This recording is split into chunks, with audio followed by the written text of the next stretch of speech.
गांधी जयंती पर केंद्रीय जेल रीवा में आजीवन कारावास की सजा काट रहे 12 कैदियों की आज रिहाई हो गई। गांधी जयंती के अवसर पर इन कैदियों को सजा में छूट का लाभ देकर रिहा किया गया।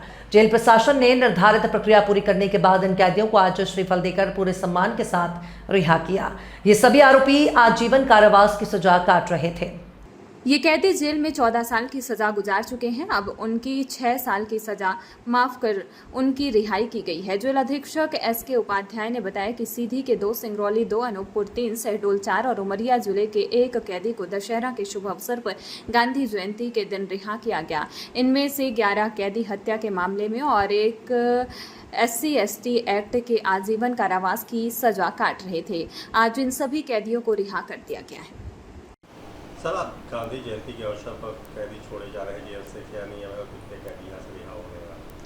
आज 2 अक्टूबर महात्मा गांधी जयंती के अवसर पर केंद्रीय जेल रीवा से 12 आजीवन कारावास के कैदियों को रिहा किया जा रहा है। ये सभी कैदी जो जिला स्तरीय समिति की गाइडलाइन है, शासन की गाइडलाइन है, उसके तहत इनका नाम का प्रपोजल जिला स्तरीय समिति से जेल मुख्यालय भेजा गया था और जेल मुख्यालय से राज्य शासन को भेजा गया था। राज्य शासन से इन सभी कैदियों की रिहाई का प्रस्ताव ओके हो गया था और आज इसी अवसर पर ये रिहा हो रहे हैं। इनमें से 11 कैदी हत्या के मामले में आजीवन कारावास की सज़ा भुगत रहे थे और एक कैदी SC/ST एक्ट में आजीवन कारावास की सज़ा भुगत रहा था। इन्होंने जो शासन की रिहाई पॉलिसी है उसके तहत जो निर्धारित मानदंड है उनको पूरा किया है और इसके तहत आज इनको इस जेल से रिहा किया जा रहा है।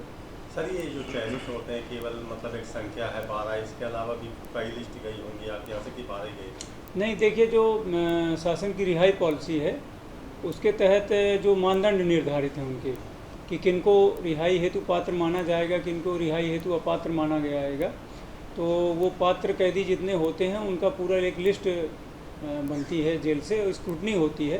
फिर जिला स्तर पर एक कलेक्टर महोदय की अध्यक्षता में समिति बनी हुई है। वो समिति इसका परीक्षण करती है और परीक्षण करने के बाद जब समिति इन नामों के प्रस्तावों को सही पाती है, उचित पाती है और पात्र पाती है, तब इनके अनुशंसा सहित जेल मुख्यालय भेजती है। जेल मुख्यालय में भी एक समिति बनी हुई है। जेल मुख्यालय की समिति भी इसका पुनः परीक्षण करती है और अपनी अनुशंसा सहित राज्य शासन को भेजती है और राज्य शासन स्तर पे भी समिति बनी हुई है, वो भी फिर इसका फाइनली परीक्षण करने के बाद इनके नामों को हरी झंडी देती है, तब ये बंदी रिहा होते हैं।